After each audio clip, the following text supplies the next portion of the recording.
মুম্বাইয়ের ব্যস্ত শহরে রাজু তাঁর স্ত্রী রাধা এবং কন্যা রিয়াকে নিয়ে জীবন কাটাতেন। রাজু দিনমজুর হিসেবে কঠোর পরিশ্রম করে সংসার চালাতেন। দুর্ঘটনা ও গভীর আর্থিক সংকট হঠাৎ একদিন কাজ করতে গিয়ে রাজু প্রথম তলা থেকে পড়ে গিয়ে মারাত্মকভাবে আহত হন এবং তাঁর পা ভেঙে যায়। শয্যাশায়ী হওয়ায় রোজগার বন্ধ হয়ে যায়, ফলে সঞ্চয় দ্রুত নিঃশেষ হতে থাকে। যখন রাধা শুধু ভাত রান্না করলেন, রাজু বুঝতে পারলেন ঘরে আর কোনো খাবার সামগ্রী অবশিষ্ট নেই।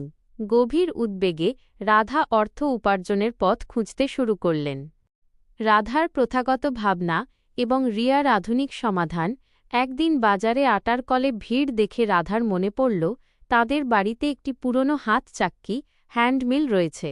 তিনি ভাবলেন এটি ব্যবহার করে অন্যের আটা পিষে তিনি রোজগার করতে পারবেন এবং একই সাথে স্বামীর দেখভালও করতে পারবেন। অনেক কষ্টে রাধা হাত চাক্কিটি মেরামত করে সচল করলেন, কিন্তু রিয়া তখন বুদ্ধিদীপ্ত মন্তব্য করল, মুম্বাইয়ের এই দ্রুতগতির জীবনে কারো হাতে আটা পিষতে এসে লাইনে দাঁড়ানোর সময় নেই। রিয়া স্মার্ট সমাধান দিল, তাদের উচিত অনলাইনে আটা বিক্রি করা। সে তার বন্ধুর কাছ থেকে শিখেছে এবং রাধাকেও মোবাইল ব্যবহার করা শেখাতে পারবে। সাহসী উদ্যোগের সূচনা। মোবাইল না থাকায় তারা কিস্তিতে একটি ফোন কেনার সিদ্ধান্ত নিলেন। রাজু এই সিদ্ধান্তে সম্মতি দিলেন এবং রাধাকে হরিলালের দোকান থেকে 2 মাসের জন্য প্রয়োজনীয় সামগ্রী ধারে আনতে বললেন। রিয়া ফোনটি হাতে পেয়ে সমস্ত ফাংশন সেট করে একটি হোয়াটসঅ্যাপ গ্রুপ তৈরি করল।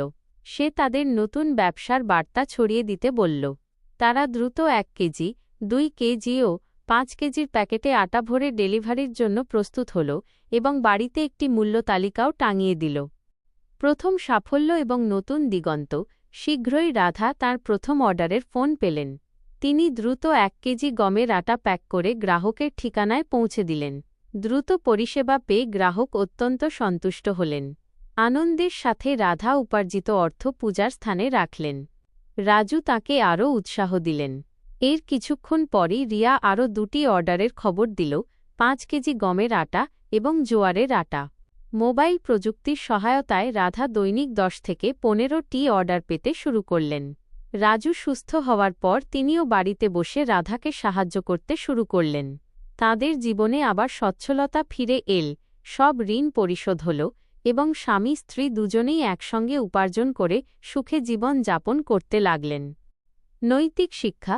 এই গল্প আমাদের শেখায় যে রাধার কঠোর পরিশ্রম এবং রিয়ার চটজলদি স্মার্ট চিন্তাভাবনার ফলেই এই অসম্ভব সম্ভব হয়েছিল।